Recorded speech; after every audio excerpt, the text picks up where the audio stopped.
Good morning!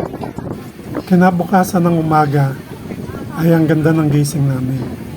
Bagamat medyo paputol-putol din ang tulog namin ng kinagabihan dahil hindi man maiiwasan na may mga maghihilik sa iyong mga kasama sa pagtulog, sa mga katabing tent at sa mga mismong kasama mo sa tent.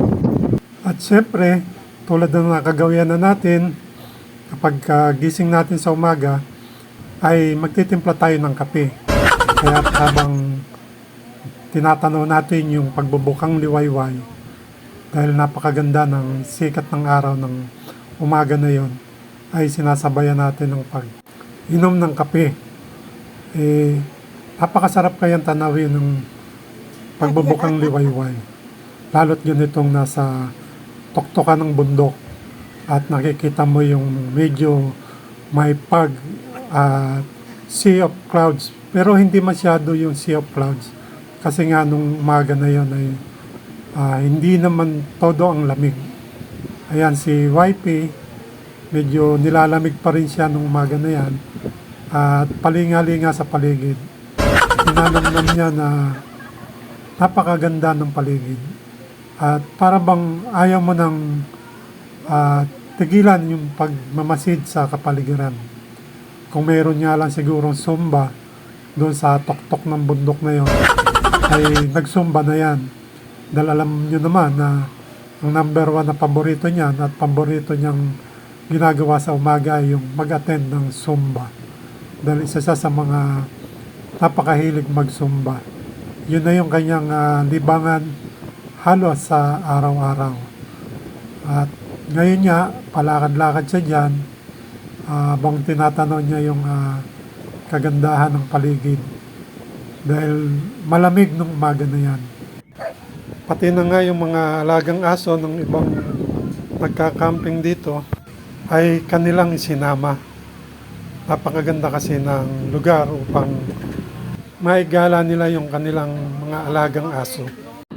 Ako rin naman ay naglakad-lakad pababa doon sa may bandang dulo sapagkat nung time na yan ay medyo malamig ang simoy ng hangin at gusto kong medyo pawisan sana kalalakad, kaso dahil nga sa lamig ng hangin ay hindi ka mapapawisan.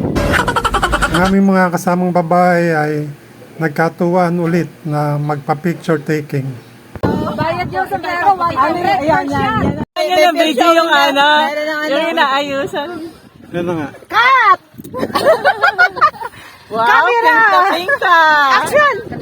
Ang title. Oh, pink na. Ang mga senior. Ang babae nagwawala. Yan. Ay! Hindi na para sa'yo. Mahapil ang hangin. Pagkatapos ay nagkatuwa naman silang kumanta.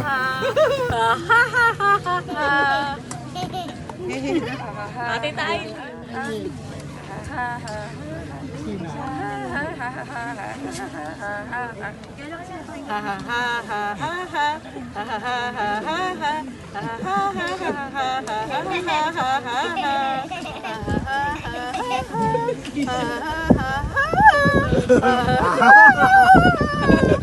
Alam, Merry Christmas to.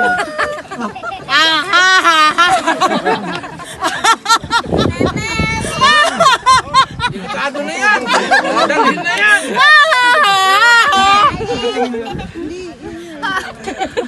Delikado na yan! Dalhin na yan! Uy, ate, sabi mo katawa.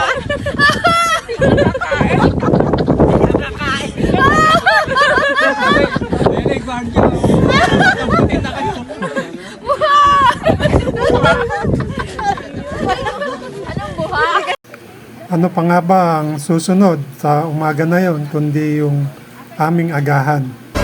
Nag-ready na sila ng aming kakainin, may mga prutas, hotdog, at saka yung mga natirang ulam nung gabi na kami ay kumain.